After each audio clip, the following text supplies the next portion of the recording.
Boa noite, galera que está aqui presente, galera que está em casa. Hoje aqui, excepcionalmente, geografia aí na segunda-feira, não, né? Segunda semana seguida, mas aí, semana que vem vou voltar também. Precisa ajeitar aqui, tá no quadro. Vamos lá, que vai ajeitar aqui pra gente no quadro da câmera aqui. A gente estava gravando antes um vídeo para falar um pouquinho sobre o Enem. Pode tocar então? Vamos lá, galera. Então, vamos ter aula de geografia hoje e aula de geografia amanhã também. E para isso a gente vai revisar dois temas que são muito importantes, né? Lembrando que nas últimas semanas nós estamos aí tratando temas de suma importância. Falamos do mercado de trabalho, né? Um pouco antes das férias, e aí voltamos com globalização, que é um dos temas que mais caem na prova do Enem, a globalização. Foi uma aula bem legal, gostei bastante. O pessoal já estava comentando aqui que assistiu os vídeos aí. E hoje vamos falar de geografia rural, o meio rural, né? E semana que vem o meio urbano. Semana que vem não, perdão, amanhã, né? Na próxima aula, falar sobre um pouco do geografia urbana, perfeito? Mas vamos lá, galera. Sobre o meio rural, a geografia rural, a geografia que cai bastante aí também, né? A geografia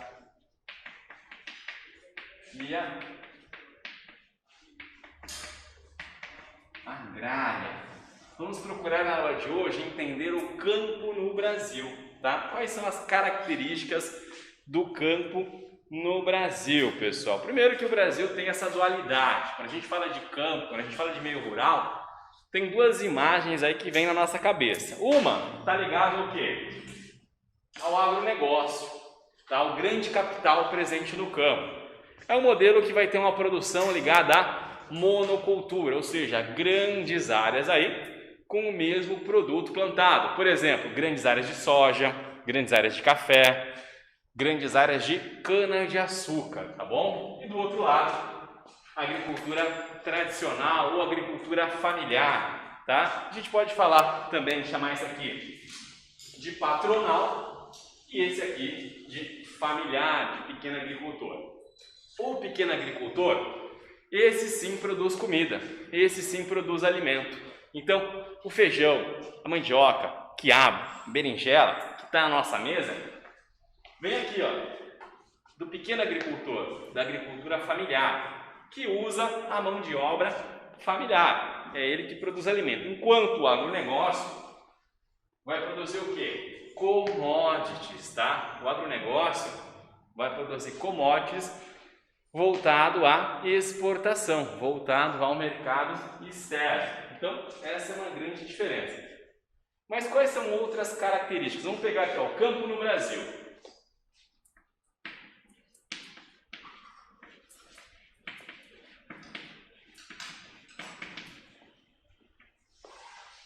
O campo no Brasil, se a gente for buscar as grandes características, ele é muito importante, né?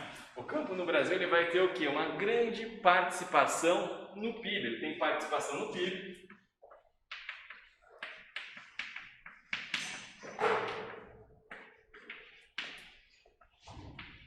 Lembrando que PIB é Produto Interno Bruto, é a soma de toda a riqueza produzida no país. Ele também vai ser muito importante na nossa pauta de exportações, tá? Ele vai ser importante aqui para a balança comercial, para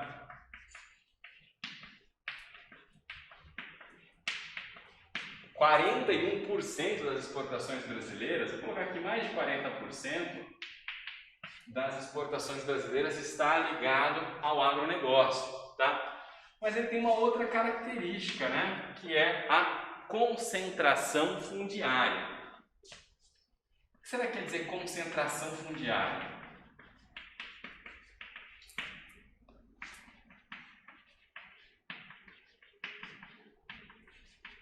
Concentração fundiária é o seguinte: no Brasil, gente, poucas pessoas têm muita terra, e muita gente não tem terra, né?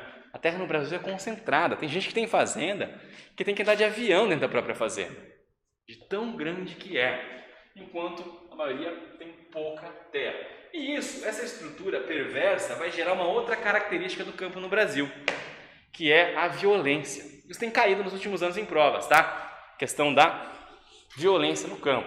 é só a gente pegar aqui, né, e pensar em quantos nomes que a gente conhece que não foi assassinado por isso.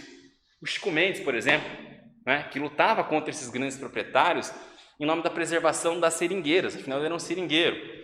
Aquela missionária americana Dorothy Stein, entre outras lideranças aí que são perseguidos, e quando não é assassinado é ameaçado, né?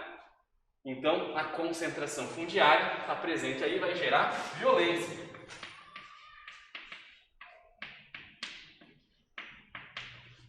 Violência no campo aí no Brasil. Essas são algumas das características aí que a gente percebe.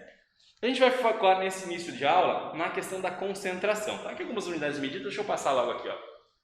Tirar meu óculos, está ficando embaçado com essa máscara. Vamos lá. Fica assim, fica respirando. Precisa uma atenção também, pessoal. Eu gravei um vídeo aqui de dica para a prova um pouco antes, né? A gente vai pro ar aqui no portal, no canal do YouTube do Portal Infenem, dando algumas dicas. E uma coisa que eu falei é escolher uma máscara confortável. Eu estava aqui à tarde, eu vim com uma máscara e ela é de um material que estava abafando o som da minha voz. E eu estava tendo que falar muito alto. E aquela coisa vai também, né, forçando aqui a garganta. Até o Miquel na hora veio e me trouxe essa máscara aqui que possibilitou eu falar melhor. Eu escolhi, comprei sem testar, né? A gente vai comprar, você põe e grita assim, né? Aí chegou lá. Então a escolha da máscara é bem importante, tá, galera? Domingo a escolha da máscara. Quem usa óculos e máscara sabe como que tem máscara que não dá, né? Cada respirada é uma embaçada. Você tem que ter um para-brisa aqui, né? Enfim, até aqui agora eu falei, vou tirar, não vou precisar ler nada mesmo, vamos lá. Mas é importante mesmo, além disso, né? Acordar no dia, tomar bastante cuidado essa semana. Até estava lendo algumas coisas sobre quem sentir sintoma, que é para telefonar para o 0800 61 6161, né? Que provavelmente eles iam analisar o caso até de uma outra aplicação para quem apresentar algum tipo de sintoma no dia da prova, mas estão exigindo, né, uma questão médica e tudo mais. Vamos ver como que vai ser isso. A gente está um pouco tenso com isso, né? Mas enfim, voltando aqui para o assunto da aula de hoje, que é o campo no Brasil, a gente vai falar um pouquinho da concentração fundiária. Isso aqui são dados, ó, do próprio governo, ó, tá? Com fonte aqui na Embrapa, que é o planalto.gov, sobre os estabelecimentos rurais no Brasil. O que a gente percebe? Ó, a maior parte dos estabelecimentos rurais no Brasil, e a gente tem mais de 5 milhões de propriedades rurais no Brasil.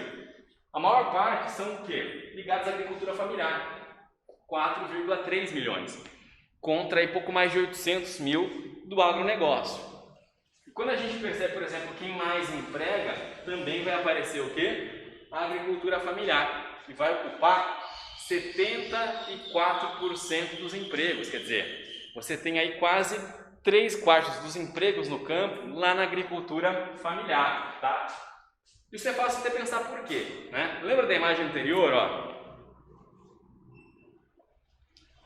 O agronegócio está muito mecanizado. Eu citei isso para vocês naquela nossa aula sobre o quê?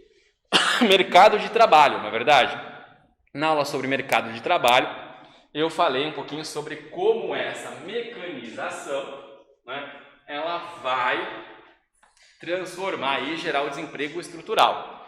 Enquanto a imagem que aparece aqui na agricultura familiar, ela vem trabalhando. Então isso fica claro que o quê? Que a agricultura familiar, ela emprega muito mais, ela ocupa mais gente no campo, né? Mas se a gente olha a participação no valor da produção, o agronegócio tem uma porcentagem maior, 62% contra aí 36%. Agora vamos analisar um pouquinho a questão do tamanho das propriedades. Por quê? Ó? Olha a estrutura como ela é concentrada. O que a gente tem aqui, os tamanhos das propriedades aqui em alqueires, né? Então, ó, o que a gente repara nos estabelecimentos rurais, o número de estabelecimentos. Quando eu analiso aqui, ó, menos de 10, 31%. De 10 a 100, 53%. Então eu tenho aqui quase o quê? 85% das propriedades são pequenas propriedades. Contra, se eu analisar, ó, entre 100 e 1000, 13,2% e mais de 1000, apenas 1,6%.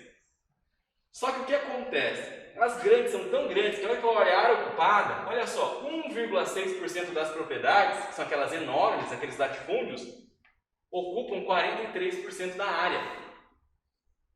Tá? Vamos ver o segundo dado aqui, ó. Vou pegar mais 36. Ou seja, é inverso, vocês repararam? Ó? 15% das propriedades ocupam 85% da área. Enquanto 85% das propriedades, tá? Na verdade dá 80%, né? Ocupa 20%. Isso demonstra que o campo no Brasil é concentrado. Muita terra na mão de poucas pessoas, enquanto muita gente tem o quê? Pouca terra, tá? Mas a gente vai entender agora as raízes históricas disso. Antes disso, eu vou falar um pouquinho, né? Eu fico citando, né, o agronegócio, a agricultura familiar. O que é a agricultura familiar? Bem, a agricultura familiar, o termo agricultor familiar, é estabelecido em lei, tá? A Lei 11.326 de 2006, ela estabelece, é considerado agricultor familiar o empreendedor familiar rural, aquele que pratica atividade no meio rural, possui área de até 4 módulos fiscais, mão de obra da própria família, renda vinculada ao próprio estabelecimento e gerenciamento do estabelecimento e empreendimento pela própria família. São considerados agricultores familiares os silvicultores, aquicultores, extrativistas, pescadores, indígenas, quilombolas e assentados da reforma agrária. E por que tem uma definição na lei do que é agricultor familiar? Porque existem políticas públicas próprias para o agricultor familiar, como linhas de crédito, como o PRONAF, que é o Programa Nacional de Agricultura Familiar, que fornece crédito nos bancos públicos para esse agricultor, como, por exemplo, alguns descontos, né, algumas isenções para esse agricultor. Por isso é estabelecido em lei, né? Aqui era mais detalhado, a lei, rapidinho, só para mostrar como isso cai, uma questão da FUVEST. O pessoal estava comentando aqui a prova de ontem na FUVEST, sempre muito difícil, né? Olha só, o que a gente tem aqui? A gente já viu o nome. Como que chama esse tipo de mapa? Alguém lembra?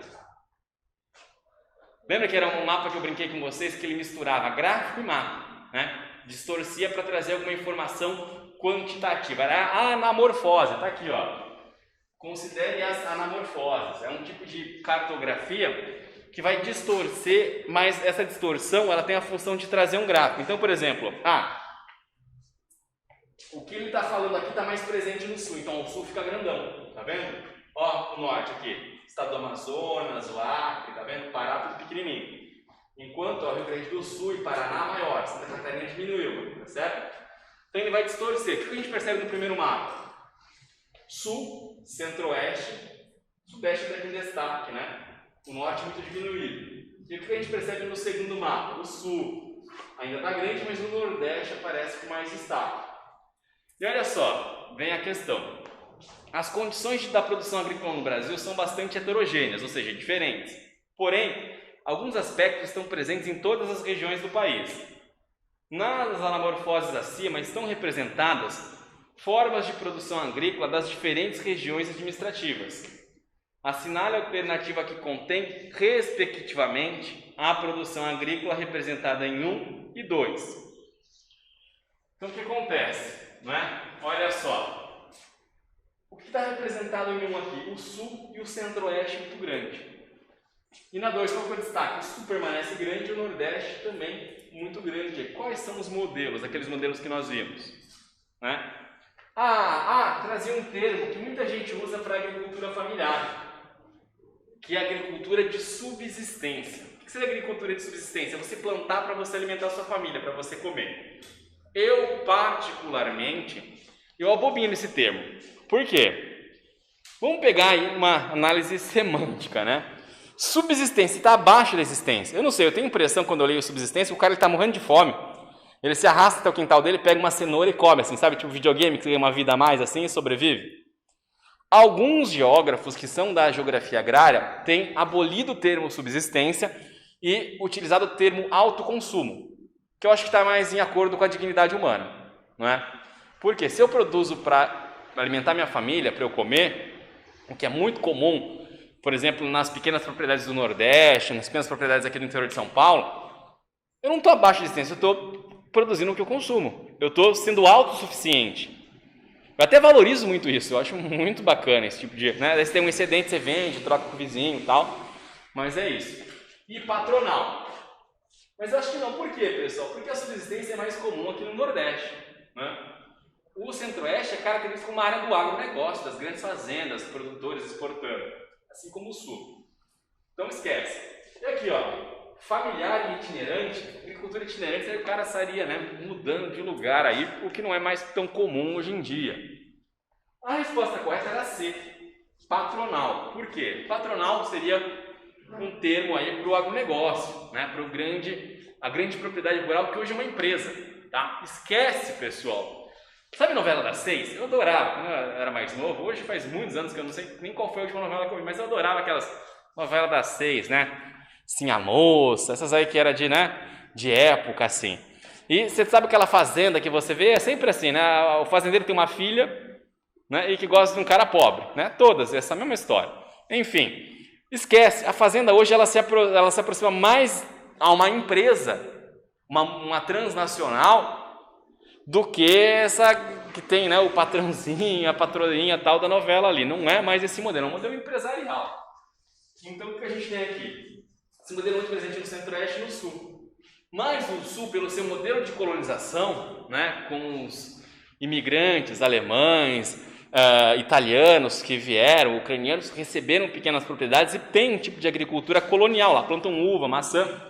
É muito presente também a agricultura familiar no Sul do Brasil.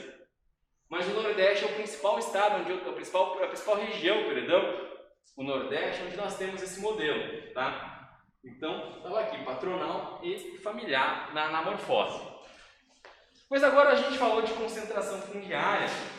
É importante compreender as raízes históricas da concentração fundiária no Brasil. Por quê? Vamos lá. O professor de História ficou me citando, vamos citar a história hoje aqui. Como foi, né, a divisão de terras no Brasil durante o Brasil colonial? O Brasil foi dividido em capitanias hereditárias. O que eram as capitanias hereditárias? Eram grandes glebas de terra que eram distribuídas para pessoas ligadas à à coroa portuguesa. Então, esse era um modelo extremamente concentrador, perfeito? Depois veio o modelo de cisnaria, mas acontece o quê? Quando o Brasil se tornou independente de Portugal, na independência mais maluca das colônias, que é uma independência que fica ligada à família real que governava aqui, né? É meio que virou, o príncipe continua aqui e vira imperador do Brasil. Depois até vai embora para Portugal e deixa o filho pequeno aqui. Mas enfim, o Brasil tinha ali a oportunidade de realmente fazer uma reforma agrária. Aí você fala, não, professor, reforma agrária é coisa de comunista. Não, pensa bem, os Estados Unidos, o modelo de colonização deles foi um modelo de reforma agrária. Tanto que a gente chama lá de colônia de povoamento e aqui de exploração. Por quê? Lá tinha o Homestead Act, que era o quê? Se você queria produzir, você recebia uma pequena quantidade de terra para plantar e ter sua família ali. Mas não. O que foi feito aqui no Brasil? Em 1850 teve a Lei de Terras, que eu costumo falar que ela legitimou a concentração fundiária. Ela legitimou a desigualdade na distribuição de terra. Por quê? A Lei de Terra de 1850, ela estabelece como meio de acesso à terra a compra. Ou seja, o que acontece? Só consegue ter terra no Brasil quem já tinha dinheiro, ou seja, quem já tinha terra. Por quê? Vamos pensar, qual que era o principal modelo do Brasil de negócio? Qual que era a principal atividade econômica no Brasil no século XIX? A agricultura. O Brasil ainda é hoje, voltou a ser, né, a gente vive uma reprimarização da economia, mas o Brasil era um país agrário, o principal produto aqui era o café. Né? O brinquedo dessas novelas, mas eles são sempre o quê? Barões do café. Né? O cara planta café, é muito rico porque, né, é um barão do café. Enfim, então isso legitimou essa desigualdade, a terra ficou extremamente concentrada. Gente, isso gerou revolta? Isso gerou conflitos? Sim. Alguns são muito conhecidos na história, né? A questão fundiária sempre gerou luta, sempre gerou conflito. Por exemplo, no final do século XIX, em 1893, né, entre 1893 e 1897, a gente teve a Guerra de Canudos. O que foi Canudos? Né? Uma série de miseráveis, pessoas que eram exploradas, que eram praticamente aí escravizadas, elas se reuniram sobre uma liderança messiânica, né? O Antônio Conselheiro tinha aquela questão messiânica, né? Muito ligado ao catolicismo rústico, e ocuparam uma fazenda abandonada ali no sertão da Bahia e ficaram lá, mas isso desagradou a recém-criada república no Brasil. E lembrando que nossa primeira república era extremamente militarizada, né? Teve aquela influência positivista, mas estava ali sobre o regimento do exército, Marechal Deodoro da Fonseca, tudo mais. O que aconteceu? Várias incursões do exército, afinal as primeiras fracassaram, mas Canudos resistiu até o último homem, foi necessário metralhadoras, armamento pesado para vencer, derrotar Canudos, né? Matar ali as lideranças, mas foi uma revolta. Outra que não era muito estudada até um tempo atrás, agora tem caído mais, principalmente um interesse muito grande em quem quer o quê? Prestar aí as universidades do Sul, né? As estaduais do Paraná, costuma cair bastante, tá? Esses conceitos aqui do contestado, pessoal, tá? O contestado foi também ali naquela região entre o Paraná e Santa Catarina, uma revolta da população cabocla contra, né, ali a desapropriação de terras para as empresas inglesas que iam fazer as linhas de trem ali para, né, escoamento do café da região. Também tem uma liderança messiânica. E outro muito falado é o quê? As ligas camponesas. As ligas camponesas foram uma organização da população rural do Nordeste contra esse modelo também, não é, concentrador. Eles tinham uma liderança que era um advogado de Recife, chamado Francisco Julião, que atendia muito desses pequenos trabalhadores rurais de graça e acabou organizando eles. Eles até tinham um slogan que aparece aqui na imagem, ó, não vai dar para ler, mas é reforma agrária, na lei ou na marra. O que acontece? As ligas camponesas, elas eram uma importante resistência a esse modelo concentrador na década de 50 e 60. Mas, em 1º de abril de 1964, veio o quê? O golpe militar. E as ligas camponesas foram perseguidas. O Francisco Julião, que havia, devido a essa influência dele, criando, né, essas ligas camponesas, ele havia chegado ao cargo de deputado federal por Recife, ele teve seu mandato cassado, né, foi perseguido e preso, então acabou. Inclusive, durante a ditadura militar, eles tentaram, aí, com o Estatuto da Terra, criar um mecanismo para a reforma agrária. A ideia deles era o quê? Era pegar as regiões que eram, tipo, sabe, nas margens das rodovias e transformar aquilo, né, em propriedades para a reforma agrária, mas não saiu do papel. E essa carência de políticas públicas para a reforma agrária, para o assentamento de famílias, gerou uma organização e a criação de um movimento social, né? Por quê? Porque isso por que esse problema vai se tornar cada vez mais intenso, pessoal? Porque ao mesmo tempo que isso ocorria, nós tínhamos nessa década de 60 uma série de transformações no campo. Essa série de transformações, a gente já falou dela quando falou lá de demografia, da teoria malthusiana, que eu brinquei com vocês, falei, o Malthus falava que não teria alimento, ele não contava com a chamada Revolução Verde, que foram uma série de mudanças e de modernizações no campo que possibilitou o aumento da produção, né? A Revolução Verde trouxe o quê? Mecanização, técnicas de irrigação, melhoramento genético de rebanhos, né? Aclimatação de espécies, ou seja, eles pegaram uma espécie e vai adaptando ela a outros climas. Por exemplo, a Embrapa no Brasil, ela adaptou a soja. A soja chega no Brasil na década de 70 e só se produzia soja no sul do país. Por quê? Porque é uma planta que veio da China adaptada ao clima temperado. E aí ela vai o quê? Né? Uma espécie de Mendel lá, o pessoal vai, né, adaptando aí geneticamente, pegando a que aguenta melhor o calor e vai cruzando entre elas e vai aclimatar essa espécie aqui para o Brasil. Então todas essas transformações mudaram o campo. Maior produtividade, maior impacto ambiental e social. Por que impacto social, galera? Porque a mecanização vai gerar desemprego. Então a população atingida pela miséria no campo, pela falta de oportunidades no campo, né, a quantidade de trabalhadores rurais que passa a ser demitido aumenta, eles não têm para onde ir.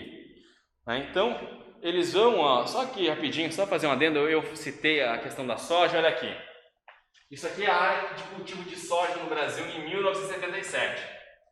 Como eu falei, ela só se adaptava ao clima do sul.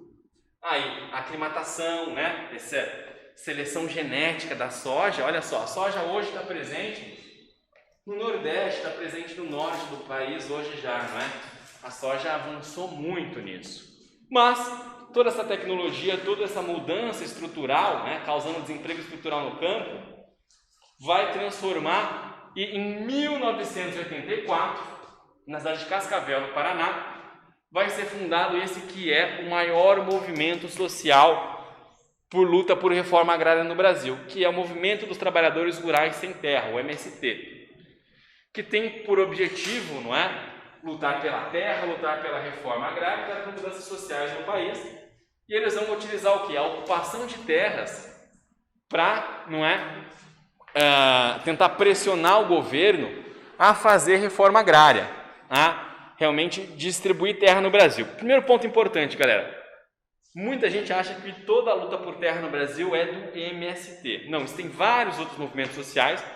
O MST é o maior, mas não é o único movimento social camponês no Brasil. Existem vários outros movimentos camponeses aí.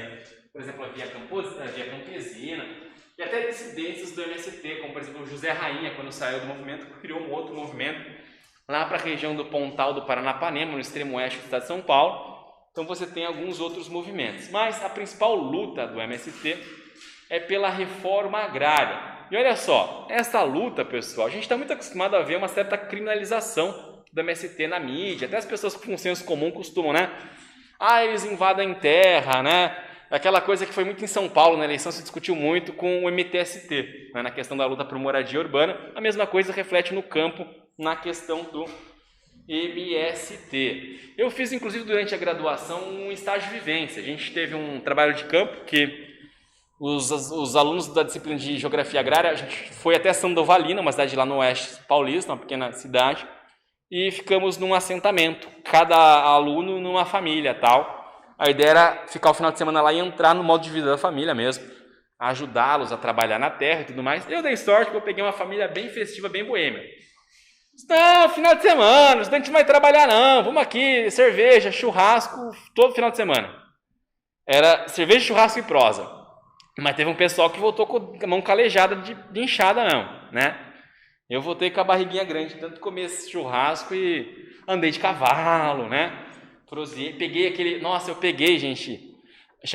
Eles chamavam de micuim lá. Não sei se alguém já pegou. É um carrapatinho que dá em galinha. Minúsculo, assim. Eu peguei e quando eu percebi que eu tava, começou a coçar o corpo todo. Sabe, no último dia, assim, tava tendo uma confraternização. Aí eu até achei que o pessoal que eu chegava, assim, nas coisas e me coçava, assim. Nossa, nunca tive tanta coceira na vida. Mas, enfim, fica a lembrança, foi engraçado. Mas eles, né, eu percebi, pude entrar no dia a dia da família e entender a importância dessa luta. Por quê, gente? E essa luta deles está em acordo com a Constituição Federal de 1978. E atenção, hein? Domingo tem o Enem e tem redação. A Constituição é um livro muito importante para a redação. Muitas vezes o pessoal cita bastante, né? Até porque a nossa Constituição de 88, ela é considerada avançadíssima. Ela tem o pessoal chama de Constituição Cidadã, né? Aí o direito das comunidades tradicionais, o combate ao racismo, né? A função social da terra está presente lá. E isso está na Constituição. O artigo 186 da Constituição, ele trata o quê? Do papel social da terra. Qual que é o papel social principal da terra, gente? Produzir alimento. Produzir. Então, se a terra não está em acordo com aquilo, ela pode ser desapropriada. Isso está garantido na lei. E atenção! Quando uma terra é desapropriada para a reforma agrária, o proprietário ele não tem a terra roubada, ele recebe. O governo avalia e paga o valor de mercado da indenização. E quando uma terra é desapropriada, está na lei, A função social é cumprida quando a propriedade rural atende simultaneamente, segundo critérios e graus de exigência estabelecidos em lei, os seguintes critérios. Aproveitamento racional adequado, ou seja, aquela propriedade ela tem que estar produzindo de acordo com o tamanho dela. Não adianta o cara ter uma propriedade imensa especulando com uma hortinha lá. Ele é uma terra improdutiva. Ela não está cumprindo a função social dela. Tá? Utilização adequada dos recursos naturais disponíveis e preservação do meio ambiente. Também. Ele tem que estar de acordo com a lei ambiental. Não pode desmatar APP, não pode desmatar a reserva legal, contaminar, matar nascente, tá? Então, se o cara está em desacordo com a legislação ambiental, ele pode ter a terra desapropriada.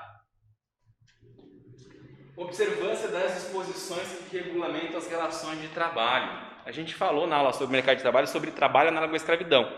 Só tomar uma água aqui, gente, peraí.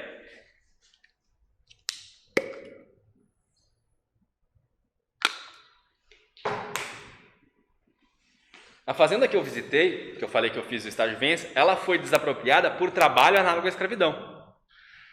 Então a fiscalização descobriu que tinham pessoas em situação de escravidão. A escravidão moderna lá. Então isso que gerou a desapropriação, as relações de trabalho. E exploração favoreça o bem-estar do proprietário e dos trabalhadores. Então, para uma fazenda ser desapropriada, ela tem que estar em desacordo com a Constituição. Aí sim ela vai para a reforma agrária. O que acontece no Brasil é o seguinte, gente. Muitas vezes, a reforma agrária é feita no nosso país para dar errado. Por quê? Reforma agrária não é simplesmente eu tirar uma fazenda, desapropriar e colocar essas pessoas lá, largadas. Aí vem muita gente que é contrária naquele discurso. Não, eu conheço, esse povo ganha a terra, vende e volta para o movimento.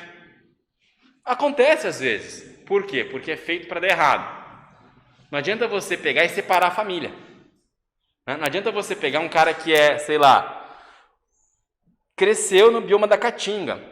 E o agricultor familiar ele é extremamente tradicionalista, ele tem aquela coisa do que ele planta de acordo com o que ele aprendeu com o pai, que aprendeu com o vô, que aprendeu com o bisavô. Então, se esse cara ele é da Caatinga, ele sabe plantar o que dá lá, de acordo com o regime de chuva, de acordo... Você coloca eles num lugar muito distante, num outro bioma, ele não se adapta, ele vai voltar. Ou se você não garante, por exemplo, o assentamento das famílias, vai lá e faz. Mas se você não constrói uma escola, ele não fica, porque não tem o filho dele estudar. Se você não tem um posto de saúde, como que as pessoas vão viver sem um posto de saúde? Dá uma picada de cobra, se machuca, arranca um talo do dedo aí com a enxada, né? Vai correr para onde? Precisa construir posto de saúde. Você, gente, ninguém, pequena agricultura hoje, se eles não tiverem uma cooperativa, se eles não se unirem entre eles para competirem com o grande, não tem como. Então, você tem que ajudá-los a formar cooperativas, construir vias de acesso. Não adianta o cara estar lá, né? Assentou. Aí vai e tem o quê? 100 quilômetros de estrada ruim para chegar lá. Esse cara vai tentar ser produtor de ovo, vai perder toda a produção nos buracos do caminho, né? O caminhão vai balançando lá, na hora que ele chega, ele é um produtor de omelete, né? Não tem como, pessoal. Você tem que abrir vias de acesso, abrir estradas. Gente, hoje, em 2021, não dá para viver mais nem no campo sem eletricidade. Os caras não vão conseguir produzir, não vai conseguir ser competitivo sem eletricidade. Como que ele vai ter um poço sem bomba? Então você tem que levar a eletrificação. E outra coisa que é importante, a gente vai ver isso daqui a pouco. Não se produz no campo sem financiamento. Ele precisa de linhas de crédito, de financiamento para conseguir produzir. Então aí é que a gente vai conseguir ter reforma agrária. Tá? No geral, se eu fizer só assentar as famílias e não dar nenhum tipo de assistência, já era. Você tem, por exemplo, os órgãos estaduais, como o ITESP, que é o Estado de São Paulo, e o INCRA, que é nacional, que é responsável justamente por fazer aí a reforma agrária. Sem isso não vai dar certo. E é lógico, como eu falei, o campo no Brasil é violento. E tem alguns casos que são bem emblemáticos em relação a isso, como por exemplo o que aconteceu no dia 17 de abril de 1996, que ficou conhecido como Massacre de Eldorado dos Carajás. Qual que é o conceito? 17 de abril é um dia meio forte na história do Brasil recente, né? Muitas coisas acontecem nesse dia aí. Eu me lembro da votação do impeachment, que foi no 17 de abril, né? Aquela do pessoal votando pela família lá e tudo mais. Foi também no dia 17, né? Mas na cidade de Eldorado dos Carajás, no Pará, o que tinha acontecido? O governador, Almir Gabriel, ele tinha prometido, né? Vai lá visitar os centenários na campanha. Eu vou fazer assentamento, vocês vão estar aqui assentados. Aí passou a campanha, ele ganhou, esqueceu. O pessoal foi cobrar ele e fazer protesto. Então o que eles fizeram? Eles interditaram uma rodovia em protesto. O governador mandou a polícia, que não chegou com bala de borracha, com bomba de efeito moral, que já é violento, que já é traumatizante. Não. Chegou com um armamento letal, atirando com arma de verdade. Isso culminou num dos piores massacres, né, em conflitos agrários, com a morte de 21 sem-terras, mais 56 que ficaram feridos ou mutilados. Mas atenção, vem aquela coisa, né? O que acontece? Tem um conflito com a polícia, é sempre aquela desculpa, né? Não, reagiu, né? Teve reação. Gente, 7 das 21 vítimas, que eram as lideranças, eles foram, a autópsia chega assim, não, o cara reagiu, aí você vai ver, como que foi? Ele morreu com um tiro a queima-roupa, na nuca, estava de joelho, de costa. Foi o quê? Executado, né? Foi capturado com vida, é levado, porque a autópsia chega, como que é um tiro, como que você reagiu? ajoelhado, de costas, com a arma encostada aqui, né? Então, a autópsia mostrou aí, né, que olha, tiros na nuca, na testa, indicando a queima-roupa, com a pessoa ajoelhada e tal, indicando que foi premeditado pelo menos 7 vítimas. Entre elas, lógico, foram as lideranças, aquela ideia de acabar com as lideranças, o que é muito comum no Brasil. Por quê? Como eu falei, o campo é violento. Esse é o mapa da violência no campo no decênio entre 96 e 2006. O estado mais violento, né, no campo, o estado onde mais tem morte no campo no Brasil é o Pará. O Pará lidera os assassinatos no campo no Brasil. Tá? Depois o Pará é um destaque para o Mato Grosso e também para Bahia. Né? Mas a gente repara, principalmente a região norte, o Pará simboliza muito isso, o assassinato de lideranças rurais, de pequenos agricultores. Quem é que morre nesse conflito? Normalmente são disputas, né, por áreas aí que envolvem grileiros. O que é grileiro? Já ouviu falar esse termo grileiro? Grilagem. Grilagem é um termo que dá, né? O que eu falei ali atrás? Lembra que eu mostrei aquela ideia de quando o Brasil se tornou independente, acabou as capitanias hereditárias. Então essas terras voltaram para o governo, eram terras devolutas. E muitas vezes os fazendeiros, aqueles que têm influência política, aqueles que têm, não é, uma influência, conhece alguém em algum cartório, conhece alguém numa prefeitura, num órgão, né, federal, o que ele faz? Ele faz um documento, ele pega um papel e faz um documento bem retroativo. Então eu faço um título de propriedade de uma terra, que é do governo, faço retroativo, coloco lá de, falar 1914, no nome do meu bisavô. Aí ele pega esse documento falso que fabricou e coloca numa gaveta. E colocam vários grilos lá. Por quê? O grilo, ele solta uma enzima que vai deixar o papel com aquela, sabe, amarelado, esfarelento. Sabe quando você precisa usar a certidão de nascimento da sua mãe? Você pega aquele livrinho, abre assim, tá aquele papel amarelo, quase esburacado, fica com aquela cara. Então o cara leva no cartório, o cara, não, realmente parece um documento, né, do início do século, velhinho aqui e tal, e dá a propriedade para essa pessoa. Então os grileiros, eles tentam o quê? Grilar terras, roubar terras. E algumas vezes tem os poceiros, aquela pessoa que está lá, nunca comprou a terra, mas o bisavô dele chegou lá, ele poderia exigir o que a gente chama de uso capião, né? Estou lá há mais de 20 anos, posso pegar. Então, entre essas comunidades, ou, por exemplo, comunidades indígenas, quilombolas, comunidades tradicionais, com garimpeiros, por exemplo. O garimpo, o que é o garimpo? Né? A gente não vai conseguir ter aula sobre a mineração. Eu brinco com o garimpo, ele está para a mineração como o jogo do bicho está para a loteria. Né? Ele é irregular, mas todo mundo sabe, tem proteção de poderosos, gera muito dinheiro, lavagem de dinheiro. Hoje você vê o ministro do Meio Ambiente, o presidente defendendo garimpo. Garimpo é uma forma irregular, rudimentar, que gera poluição. Eles jogam mercúrio no rio. O rio é contaminado com mercúrio, polui, desmata. Não tem nenhuma compensação ambiental. Pelo menos a mineração tem um impacto do caramba? Tem. Acidente, igual da Vale, mas está ali garantido, você tem que obedecer às normas. O garimpo não. O garimpo, ele está, como o comércio irregular está para o comércio, como o jogo do bicho está para a loteria, né? Então, isso vai gerar muitos conflitos, tanto que aqui é uma área que também tem o quê? Muito garimpo, terras indígenas, tudo isso gera conflito aqui no Brasil. E alguns casos aqui vêm crescendo, né? Ó. O número de vítimas aqui, 2013, 32, 29, 50, 2015, 49... E aqui eram 33, está nos primeiros 5 meses. A gente vai ver daqui a pouco uma questão da Unicamp do ano passado, que apresentou justamente um mapa sobre a questão da violência. E eu citei aqui, né, falando da violência, de alguns casos famosos, falei do Chico Mendes, morto em 89, lá no Acre, né, tiro de escopeta na frente da casa dele.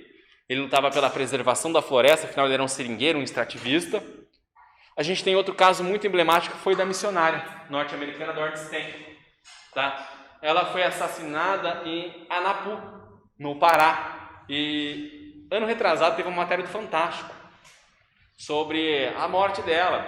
E o que aconteceu? Fizeram uma homenagem para ela. O lugar onde foi encontrado o corpo dela, colocaram uma placa em homenagem à irmã Dorothy Stein.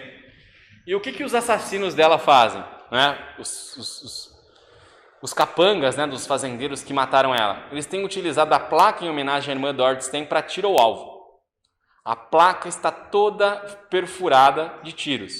Né? Eles fazem chacota realmente dessa violência, dessa resistência que ela lutava o quê? Ela lutava em nome dessas comunidades tradicionais, pela preservação da floresta, né? Contrário aí a essa violência no campo, e foi executado, né? Então, aí alguns dados aí da Pastoral da Terra e do INPE sobre essa questão. E olha só, caiu na Unicamp em 2019. Vamos analisar a questão, ó. O gráfico a seguir mostra que o Brasil tem registrado nos últimos anos o crescimento da violência no campo. Assinale a alternativa que indica corretamente o que vem motivando esse fenômeno e em que região tem predominado esse tipo de ocorrência. Tá? Então tá aqui, ó. De 2003 com 73, e tem uma redução e volta a crescer até 2017, já completando 70 pessoas. Tinha até 33 nos primeiros 5 meses, 70 pessoas em 2017. E a gente tem que achar a alternativa, então, que melhor, né, explica a violência no campo do Brasil. A alternativa A traz o seguinte, ó. A expulsão de agricultores familiares pelo avanço da cultura de cana-de-açúcar e do algodão tem gerado conflito entre pequenos e grandes proprietários de terra na região centro-oeste. A cana-de-açúcar não é uma das principais atividades do centro-oeste. Centro-oeste, cana-de-açúcar aqui no sudeste tem uma importância muito grande. O estado de São Paulo é um grande produtor de cana, né? Além de laranja, eucalipto hoje, né? O café acabou que saiu um pouco da importância aqui, em Minas até é um pouco mais importante, mas a B. Fragmentação da propriedade em área de colonização dirigida e a disputa pela posse de terra entre herdeiros vem produzindo violência agrária na região norte. Até dá uma treta, né? Quem já teve um vô aí que morreu, deixou um terreno para 8 tios, né? Sabe o que é briga, né? E ninguém quer pagar o inventário. Ah, não vou pagar, mas eu quero minha parte. Inventário mas essa briga não vai gerar morte. Às vezes até pode, mas não é um grande motivo de morte no campo, né? Gera um climão no Natal, né?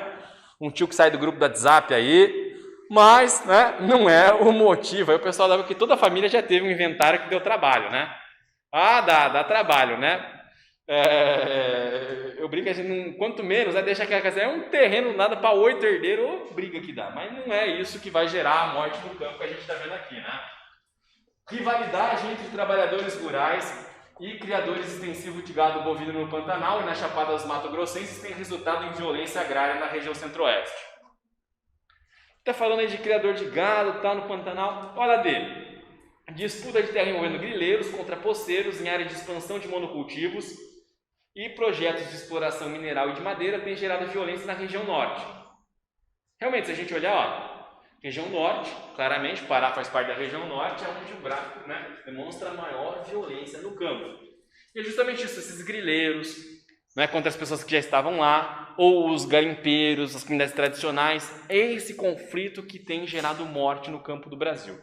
Tá? Então, a alternativa D aí, a questão da violência no campo. Um outro problema, a gente já destacou isso, é o trabalho escravo no campo, né? Pecuária, né? Muito trabalho análogo à escravidão, as pessoas exploradas, em alguns casos tomando água no mesmo lugar que o gado, a servidão por dívida, né? Outro problema muito forte no campo no Brasil é isso. E a questão ambiental, né, gente? Que é uma charge de atenção, tá? Eu sempre falo para os alunos que a principal competência cobrada na prova do Enem é a competência leitora. E a gente não lê só um texto, a gente lê um quadro, a gente lê um quadrinho e a gente lê uma charge. Ler e interpretar essa charge é muito importante. Tanto que eu brinco assim, né? O que vai cair no Enem? Não sei, acho que vai cair Mafalda, né? Todo ano cai Garfield, né? Na prova de inglês. E às vezes cai também o Calvin, né? O Calvin Haroldo. Esses quadrinhos, essas questões caem bastante. Também charge, né? Olha só. Que absurdo! Essa floresta invadiu nossas terras há milhares de anos e está atrapalhando o nosso agronegócio. Outra questão que pega muito hoje no Brasil é a questão da devastação ambiental. Né? Muito presente no campo no Brasil. Eu vou seguir agora aqui, pessoal, pegar uma outra aula aqui, para a gente seguir falando de agronegócio. Né? Agora eu quero falar um pouquinho mais sobre justamente o agronegócio no Brasil. Né?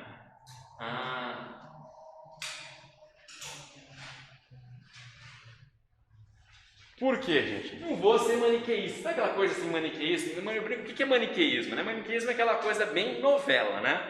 Novela é maniqueísmo, porque novela é assim, o personagem bom, ele é muito bom.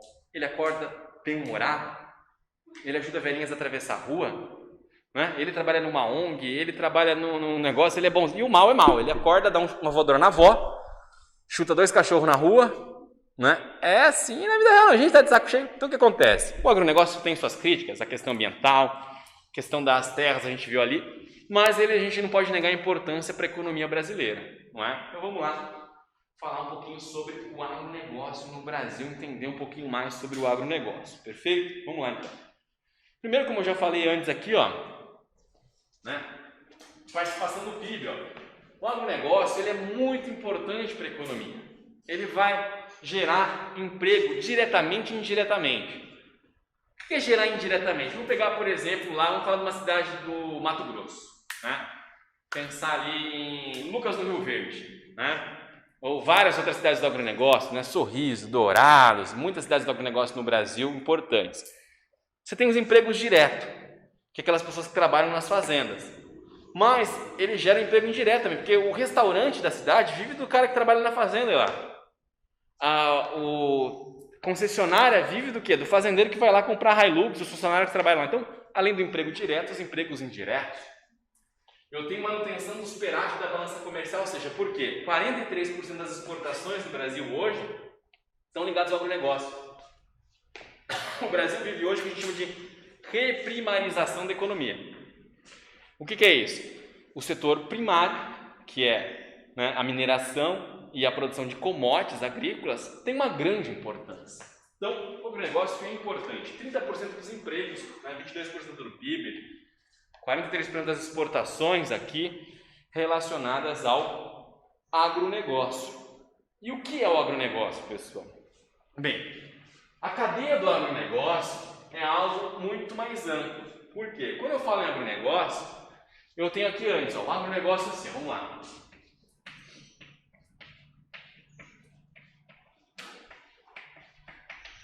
E o agronegócio? Eu tenho aqui antes, ó, uma indústria para a agricultura.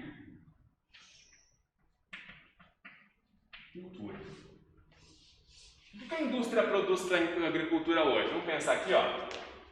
Trator, colheitadeira,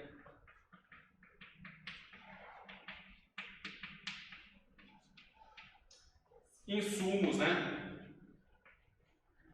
Quando eu falo insumos, eu estou falando tanto agrotóxicos como fertilizantes químicos. Só para dar alguns exemplos. Até entra caminhonete, ferramenta, tudo mais. Então, sem indústria, hoje a gente não tem agricultura. De onde vai vir, não é, o fertilizante químico? De onde vai vir o trator? De onde vai vir a colheitadeira? Então, eu tenho toda uma indústria para a agricultura. E aí ele vai vender isso para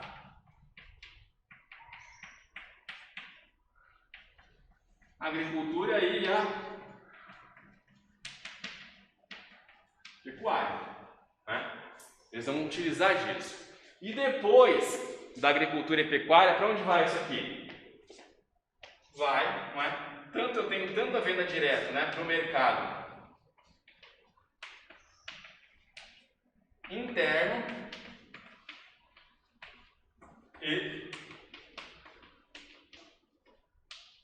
externo, que até pode gerar problema, né? Estava comentando aqui, qual que era o nosso assunto na sala dos professores antes de entrar aqui? Tudo tá caro, né? Mercado. Que a gente vai falar, vai hoje no mercado, eu brinquei lá com eles que a gente vai no mercado. E se você vai no mercado e usa o cestinha, sabe a cestinha? E enche a cestinha, dá mais de 100 conto. Se encher um carrinho, 400 no mínimo. Não é? Tá tudo caro. Quais são os produtos que estão bem caros recentemente aí no nosso dia a dia no uso aí? Arroz, óleo, não é? Carne, tomates. Também são produtos ligados à agricultura. Isso vem muito por conta de um desacordo disso aqui, ó. O Brasil não teve uma política de abastecimento interno. Como o real está muito desvalorizado, os produtores exportaram tudo. E aí está faltando aqui dentro. O Brasil é o maior produtor de soja do mundo. Como que a gente está pagando quase 10 contos no litro de óleo? Está 8 e pouco, né? Quase 9 reais. É, né? Tá uns 9 contos, já foi para 9. É que eu faço assim, eu faço muito pouco fritura. Então eu compro meu óleo que tá lá, tem 6 meses na minha garrafa até, é só um pinguinho assim. Mas realmente, óleo tá, eu lembro que tava na casa dos 9 já aí, por aí, né? Como que pode ser o país que é o maior produtor de soja do mundo, né? Como isso? Por quê? Porque como o dólar está muito valorizado frente ao real, foi tudo exportado. O arroz é a mesma coisa. O arroz foi tudo, né, exportado. Então essa questão influencia bastante, né? Falta uma política aqui mais ágil. E aí eu tenho também isso indo para o quê?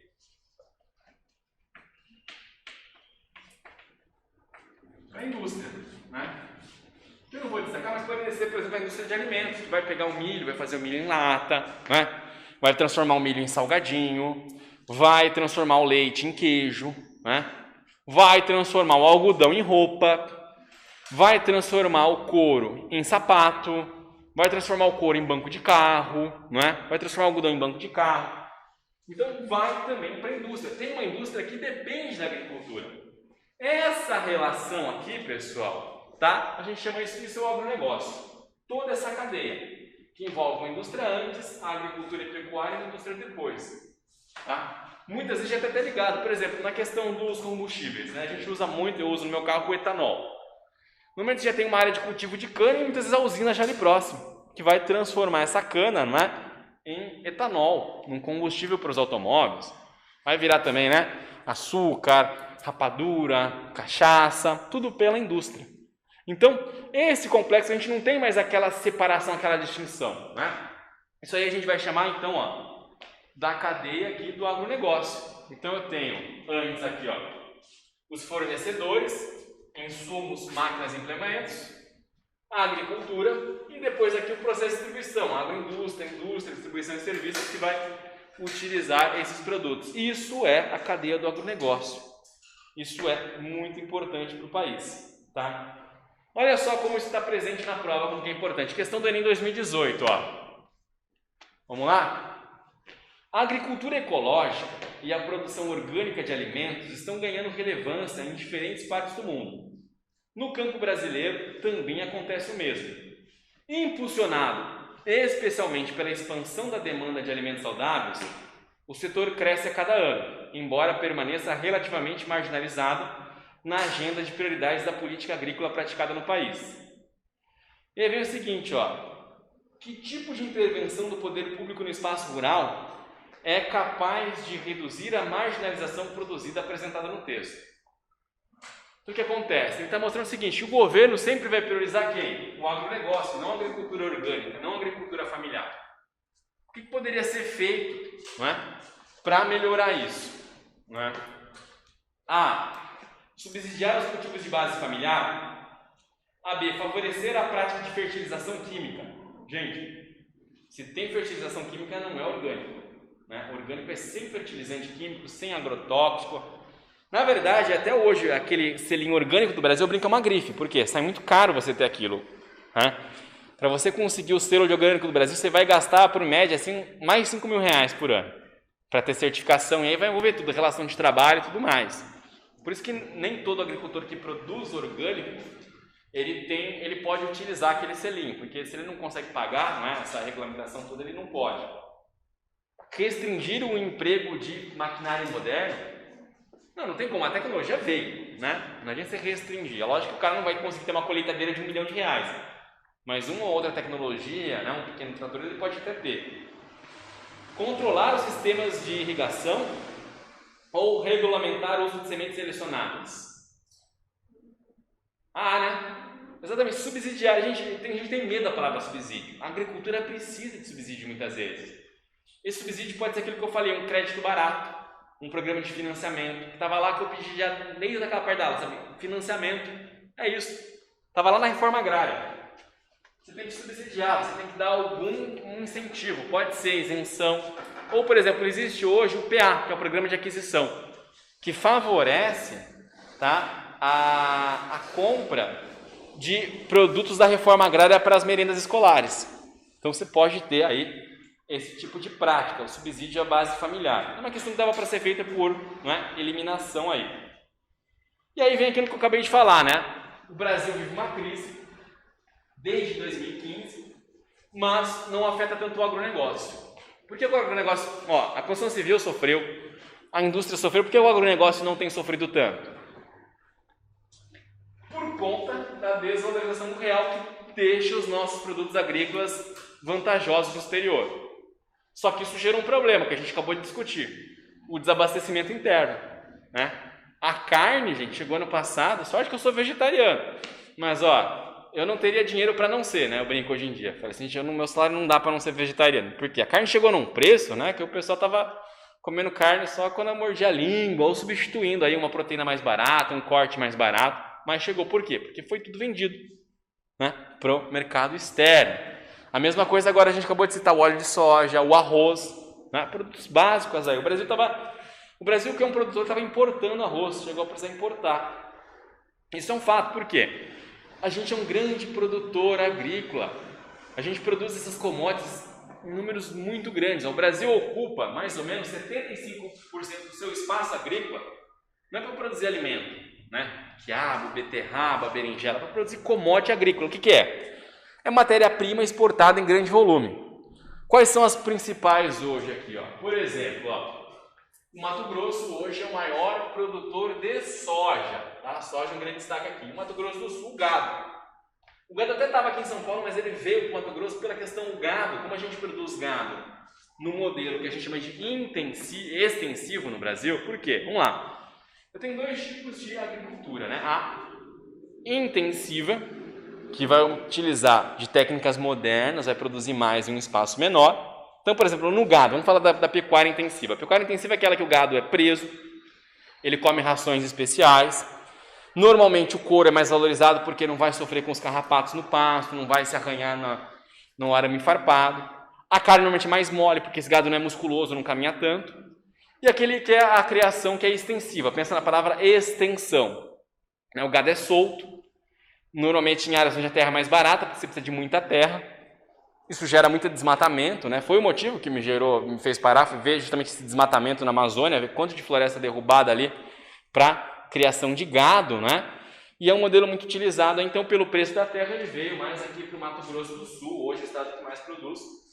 O estado de São Paulo, cana-de-açúcar, em Minas Gerais o café e no Paraná o milho aí. Os estados que lideram as principais commodities agrícolas, já falei agora, o Brasil, né, 75% do nosso espaço agrícola está para produzir commodities, não é? E aí vem, não é, a importância da agricultura no Brasil. O Brasil tem desde 1860 um ministério específico para a agricultura, que é o MAPA, que é sigla para Ministério da Agricultura, Pecuária e Abastecimento. É um ministério com um orçamento muito grande, o orçamento de 2019 foi de 27 bilhões, tá? E a atual ministra é a Tereza Cristina, tá? Do Partido Democratas do Mato Grosso do Sul. Ela que é conhecida aí como musa do veneno. Por quê? Porque ela vai ter o lobby aí para a liberação de agrotóxicos. E o Brasil tem aí liberado, né, agrotóxicos na casa de centenas, aí, mais de 200 agrotóxicos no ano passado. O Brasil tem aprovado muitos agrotóxicos, então é uma questão que a gente tem que falar bastante também, né, o uso de veneno no Brasil. Vocês terem uma ideia, a gente é o país que mais usa per capita, né? A China usa mais que o Brasil, mas tem uma população muito maior. Se a gente for por habitante, cada brasileiro consome em média, gente, olha só, presta atenção, 8,5 litros de agrotóxico por ano, tá? É como se você fosse no mercadinho e comprasse, tá? 4 PETs e uma 600 de refrigerante de veneno e tomasse. É isso que a gente está tomando por ano no nosso alimento, né? Alguns alimentos são recordistas, né? O pimentão, o morango, o tomate, que usam muito agrotóxico no Brasil, né? A gente sabe que o campo usa. Muitas vezes isso é utilizado de maneira errônea, ou, por exemplo, o descarte das embalagens também, né? Tanto que a gente tem muito caso de contaminação e de morte de trabalhadores rurais por contaminação. Alguns casos bizarros, porque usa dispersão aérea. Aí o avião errou a rota, jogou numa escola, estava tendo aula. As crianças são contaminadas. Tem um filme, e aí quem assistiu aquele que eu indiquei na semana passada do Milton Santos é do mesmo diretor, do Silvio Teber. Está no YouTube também, tá? É um documentário sobre agrotóxicos, tá? Um doc aqui, ó. Esse doc está no YouTube, ele chama O Veneno Está na Mesa, tá? Tem dois, tá? Tem o 1 e o 2. sei que vocês estão sem tempo, né, meio corrida, se for assistir, eu aconselho assistir o 2, que está um pouco mais atualizado com relação aos dados e tal, e até a montagem ficou um pouco melhor. Seria ideal, quem gosta mesmo do tema, assistir os 2, tá? Mas ele está no YouTube ali, se não tiraram, né, porque às vezes o YouTube tem direito e tal, mas eu sempre passei ele em sala de aula, e ele estava ali que ele trata bastante a questão do agrotóxico, mostrando inclusive os malefícios à saúde, alguns exemplos de pessoas que foram contaminadas, que sofreram depois de anos trabalhando com isso, mas o Brasil aí tem liberado muito agrotóxico recentemente. Agora aqui, rapidinho ainda, né, caminhando para o fim, vamos falar um pouquinho sobre a produção de cada região do país, tá, gente? Então, o agronegócio no Sudeste, né, tem avançado muito, né, aqui, por exemplo, em São Paulo, né, tem avançado muito para o Oeste paulista. São Paulo, tradicionalmente, é um setor que tinha muita força o agronegócio. Tanto que vamos buscar aí, vamos falar mais uma vez de história, né? Quando a gente pega o início do século XX, o início, né, ali no Brasil, existia o quê? Aquela política do café com leite, que era uma alternância entre governos de cafeicultores aqui de São Paulo e de, né, criadores de gado leiteiro em Minas Gerais, sempre tiveram muita força política. Essas, né, culturas antigas, o café e o gado aqui na região, têm dado lugar para a cana-de-açúcar. Tanto não sei se vocês já viajaram de carro aqui pelo estado, mas se for ali para a direção de Ribeirão Preto ali, né, subir sentido, você vai passar, vai ser o que na estrada? Cana, cana, cana, cana. Vai para o oeste, para a região de Presidente Prudente, cana, cana, cana, cana. Às vezes você passa, tá aquela cana, né, aquele vinhedo, aquela cheiro de podre, né, aquele cheiro ruim na estrada da cana-de-açúcar, ali a gente percebe, né, mas é basicamente cana. Quando não é cana, por exemplo, se você for de São Roque para Sorocaba, você vai passar ali naquela região de alumínio o quê? Eucalipto. Muita área de silvicultura, né? Tem gente que olha, ai, que bonito, floresta. Falei, meu cu que é floresta, aquilo lá é aquilo é um deserto verde, um monte de árvore que foi desmatado, plantaram um monte de árvore, que é tudo clone, é a mesma árvore, né? Que aí eles pegam aqui, cresce maior, é tudo um clone. E aquilo suga a água do lençol freático de um jeito, né, que acaba com a região ali depois. Mas, para a indústria de papel celulose, o Brasil hoje é um grande produtor, né, na silvicultura, eucalipto, e quem conhece aquela região ali de Araraquara, né, não sei se alguém já foi para lá, Laranjal Paulista, Limeira, é o quê? Laranja. Né? O estado de São Paulo hoje é o maior produtor mundial de laranja, compete com a Flórida lá nos Estados Unidos, mas é um grande produtor de laranja. Não que Araraquara, gente, sem brincadeira. Você andar em Araraquara, sabe quando você vai na padaria e senta diferente daquela máquina que espreme suco assim? Né, o cara faz suco? É o cheiro da cidade. Você gosta nos primeiros, nossa, que gostoso, tem cheirinho de suco de laranja. Depois de 2 dias você não aguenta mais, né? Você nunca mais quer. Meu pai, ele trabalha, faz uma rota e passa por Limeira. Quando eu era criança, eu fui ele direto pra lá. E a gente parava sempre da estrada para o açúcar, que era de graça. E dava um suco, era muita laranja. É muita, tem a Cutrale lá, que é uma transnacional gigante, exporta muito para o mundo inteiro. Sobre isso, aí eu perguntei pro meu pai, nossa pai, você ainda vai naquela rota? Aí ele falou, eu faço, não tem mais suco. Eu falei, mas por quê? Ele falou assim, porque aí eu parou uma vez lá para tomar um suco e agora eles cobram. E aí eu perguntei, por que ele agora cobra? Ele falou assim, não, porque todas as nossas laranjas daqui são exportadas, aqui só fica, assim, o resto do resto. Então, só fica de pior qualidade. Assim, as empresas de fora não aceitam, aí tem gente no Brasil que está sendo vendida para eles. Exatamente, é o que acontece com o café também. O melhor café do Brasil é exportado. A maior parte dos produtos, a carne também, a carne de maior qualidade é exportada. É o que acontece normalmente. Lá realmente tem essa... Porque hoje não é mais aquela produção familiar que eu falei. São empresas. Essas empresas elas não têm esse negócio de doar, não. É uma transnacional que está visando ali exportar e mandar tudo para fora e tal.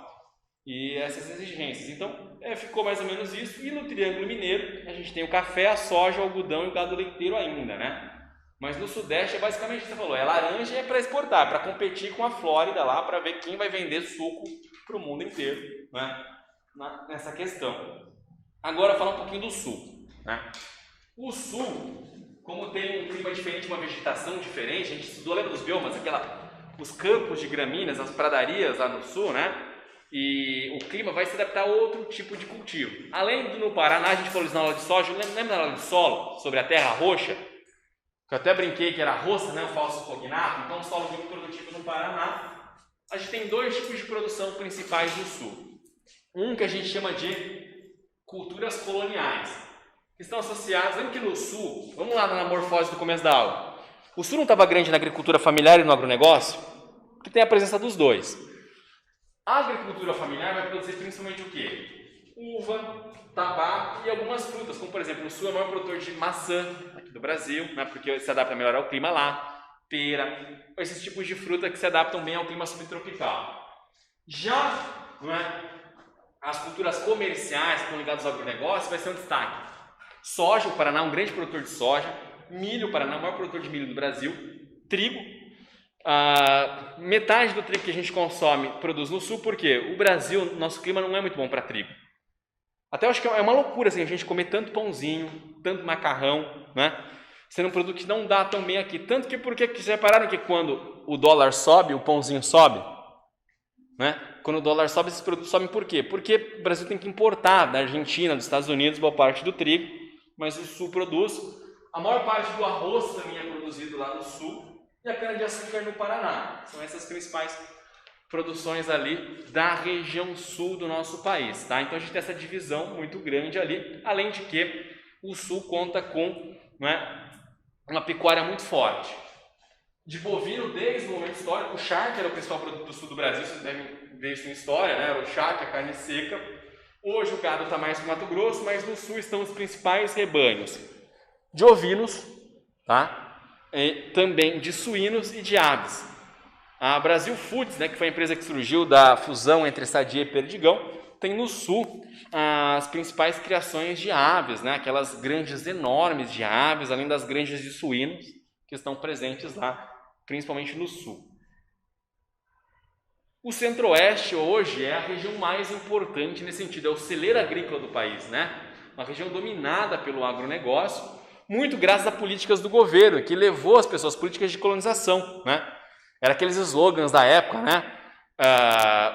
Homem sem terra para uma terra sem homens, Brasil ocupar para não integrar para não entregar, né? Então houve muita distribuição de terras ali, as cidades projetos de colonização do governo, e hoje, né, o Centro-Oeste é chamado de celeiro agrícola do país. A gente falou um pouquinho disso quando falou do Cerrado. Lembra da ameaça do Cerrado? O Cerrado que é um hotspot. O Cerrado sofre com o desmatamento desse avanço, né? Que está muito ligado àquilo que eu falei. A adaptação, por exemplo, da soja, né? A aclimatação de espécies que levou essa produção ali para a região, que levou essa produção para o Centro-Oeste. Então, destaque: soja, milho, pecuária bovina e algodão, né? E lá a gente tem aquela ideia das cidades do agronegócio, realmente que eu citei ali, né? Lucas do Rio Verde, Três Lagoas, Dourados, que tem toda uma economia baseada nesse agronegócio, isso gera muita riqueza, muita divisa lá para a região, né? Centro-Oeste, mas também gera conflito, gera desmatamento, gera, né, queimadas e tudo mais. Já o Norte e Nordeste, né, tem uma forte presença da agricultura familiar. A zona da mata do Nordeste historicamente esteve ligado à cana-de-açúcar e ao cacau, né? O Brasil teve a primeira economia forte do Brasil era a cana-de-açúcar na zona da mata. Ainda está presente lá. Eu lembro que eu fiz uma viagem para o Nordeste em 2018, percebi bastante isso na região, mas tem mudado. O cacau também era muito presente. Recentemente teve uma doença no cacau. A Bahia tinha um destaque muito grande para cacau, aquela região de Ilhéus, né, dos chocolates ali da região, sofreu com uma doença chamada vassoura de bruxa. Tanto que um tempo atrás a indústria de chocolate no Brasil estava comprando cacau da África, né, porque a gente teve essa doença, mas parece que já está se recuperando bem a indústria de cacau no Brasil, né? E no sertão do Nordeste ali, a gente falou um pouquinho disso quando falou da hidrografia do Rio São Francisco, né? Os projetos de irrigação, hoje uma produção de fruta muito forte, de irrigação no São Francisco, aproveitando que o Nordeste tem muito sol, tendo água, né? Isso facilitou a transposição, facilitou esses projetos de irrigação, a fruticultura. Além do Matopiba, pessoal. Aqui está Mapitoba, mas eles mudaram, tá? Esse acrônimo. O que esse acrônimo significa? Por que mudou? Primeiro porque eles perceberam que o brasileiro médio, no geral, não tem maturidade para qualquer nome que tenha toba, tá? Então, o Mapitoba hoje chama de Matopiba. Mas o que é o Matopiba? É um acrônimo que usa as iniciais aí de Maranhão, tá? Tocantins, Piauí e Bahia, que é considerado a última fronteira agrícola do país, onde você tem aí um agronegócio expandindo muito. Olha só, vai ter duas questões agora aqui recentes sobre essa questão, né? Duas questões da Unicamp sobre as questões relacionadas à produção, né? Essa primeira aqui, ó, da segunda fase, traz a seguinte informação. O gráfico acima apresenta a evolução das áreas irrigadas nas 5 regiões geográficas brasileiras. De acordo com a Agência Nacional das Águas, a ANA, a irrigação constitui atualmente o principal uso hídrico do país, tanto no total de retirada, 46,2%, quanto no consumo, 67,2%. Nas regiões Sul e Nordeste, a incorporação de áreas irrigadas foi especialmente importante no Rio Grande do Sul e no semiárido, respectivamente. E é o seguinte, indique a principal atividade agrícola irrigada no Rio Grande do Sul e no semiárido nordestino, respectivamente. Gente, daquelas culturas que nós falamos do Sul, qual é que necessita de mais água? É o arroz, a risicultura. O arroz, não sei se vocês já sabem, mas ele é plantado no irrigado, ele é uma área alagada, né? O arroz ele precisa de muita umidade. Então, a irrigação em o Sul, estava lá, né? É a área que mais produz arroz hoje no país, não é? Então, a risicultura. Se você não tinha certeza de arroz, você poderia colocar grãos na prova? Poderia. Tá certo. Tá? Eu faço um curso lá do vestibular da Unicamp, com os aplicadores de prova, essa pergunta foi feita. Falou que foi dado 100% para quem colocou. Se está na dúvida se é arroz ou soja, colocou grãos, estava certo. E frutas, você poderia falar melão, uva, que é produzido lá no sertão, também estaria certo. Mas poderia só se dar frutas. Então, no Sul, o arroz, ou você poderia colocar grãos, e no semiárido nordestino hoje os projetos de produção de frutas, tá? E aqui é o seguinte, ó, aponte uma importante política governamental adotada desde a década de 60 que destina a expansão da modernização agrícola brasileira. Do ponto de vista da estrutura fundiária, qual é a característica das propriedades que utilizam irrigação no sudeste brasileiro? A política pública, pessoal, foi a política relacionada à aclimatação de espécies, as pesquisas da Embrapa, que estava naquela parte que eu falei da Revolução Verde, né? Isso aprimorou a tecnologia na agricultura brasileira. E é claro que, do ponto de vista da estrutura fundiária, quem tem mais acesso à irrigação, a projetos de irrigação? As grandes propriedades, né? A gente viu que é uma dualidade muito injusta no Brasil, das grandes propriedades e das pequenas. E agora mais uma questão aqui, ó. Essa é uma questão que eu falo, gente, ó. Que eu sempre peço para vocês, leiam os enunciados. Muitas vezes a resposta está lá, para vocês, ó. A região destacada, ó, é o Matopiba, tá vendo? Aqui, ó. Então a gente tem aqui, ó, o Tocantins, o Maranhão, Piauí e a Bahia, tá? Então tá aqui. A região destacada na figura abaixo, conhecida pelo acrônimo Matopiba, é formada por frações do território do Maranhão, Tocantins, Piauí e Bahia, onde se expande a fronteira agrícola do Brasil. Reúne 337 municípios e representa aproximadamente 73 milhões de hectares. Existe na área cerca de 327 estabelecimentos agrícolas, 46 unidades de conservação, 35 terras indígenas e 778 assentamentos de reforma agrária. E aí vem a questão. A difusão do moderno circuito de produção agrícola reorganizou aceleradamente o espaço regional em questão e fez proliferar inúmeros conflitos territoriais. Mencione ao menos 2 agentes que, de lados opostos, disputam um sentido para essas transformações territoriais ou modernizações. Gente, era só escolher aqui, ó. A gente está falando de conflito agrário no Brasil. Quais são os 2 lados opostos? Você poderia colocar fazendeiros e sem terras, fazendeiros indígenas, ou você poderia falar ambientalistas e produtores, tá? Ele quer, na verdade, 2 agentes que estão em lados opostos naqueles conflitos, tá? Eu citaria sem terras e grandes fazendeiros, grandes produtores rurais. Eles estão, ou poderia ser ambientalistas e fazendeiros, indígenas, quilombolas, né? O que está presente aqui, ó, é só pegar nessa questão. Você tem, então, né? Aí, 327 estabelecimentos agrícolas, então são os fazendeiros e os assentados, os indígenas ou os ambientalistas, né? Que são questões que geram conflito. E na B, indicar o tipo de bioma e a cultura predominante na região. Eles têm uma expansão, né, entre uma área de transição entre o Cerrado e a Caatinga, e a principal cultura hoje no Matopiba também é a soja, que tem crescido na região graças à aclimatação de espécies, não é? E hoje quais são as principais críticas que a gente pode fazer aos problemas do agronegócio no Brasil? Bem, primeiro é que O Brasil hoje, pessoal, no agronegócio tem um problema muito grande de armazenamento. A produção tem crescido mais do que a capacidade de armazenamento. Então, armazenamento, os silos é um problema, tá?